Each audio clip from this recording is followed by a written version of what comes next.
आज सोशल मीडियामध्ये कोकणातील लोककलांचे अनेकसे व्हिडिओ किंवा अनेक जाहिराती फिरत असतात, दिसत असतात. या जाहिरातीतून बहुरंगी, बहुडंगी, खतरनाक अशी विशेषणं लावलेले कला प्रकार सादर केले जातात आणि ते पाहायला देखील मिळतात. काहीसं प्रमाण देखील त्याचं वाढलेलं आहे. चांगली गोष्ट आहे.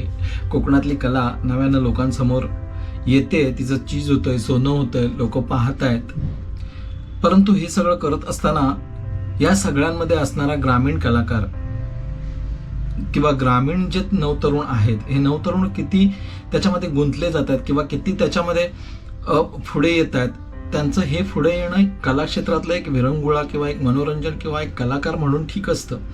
परंतु या आयुष्यात पैसा कमवणं हे अतिशय महत्त्वाचं झालेलं आहे आणि तो योग्य मार्गाने कमवणं अतिशय गरजेचं आहे. तर कोकण रित होत चाललेलं आहे.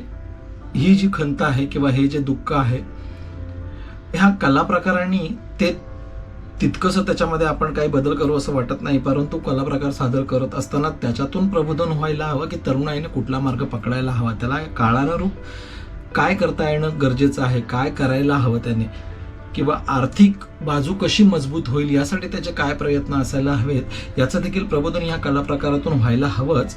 मात्र लोकांनी किंवा या तरुणाईने देखील विचार करायला हवा की पैशाला कितीही वाईट म्हटलं तरी त्याचं महत्त्व या दुनियेत तयार झालेलं आहे. मग त्याप्रती आपण कुठे आहोत, आपलं कोकणातील तरुणाई कुठे आहे याचा विचार करून त्याच्यामध्ये प्रगती करायला हवी. निश्चित कला या मनाला रिझवतात, परंतु पैसा आपल्याला जगवतो, कला देखील जगवतात.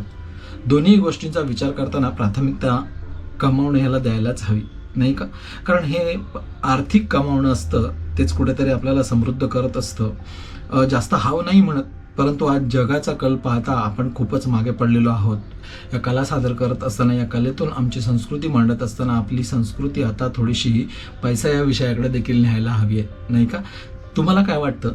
कदाचित माझं बोलणं चुकीचं देखील असेल, मात्र तळमळ हीच आहे की आपला कोकणातला तरुण कुठेतरी आर्थिक बाजूने देखील समृद्ध व्हायला हवा, नाही का?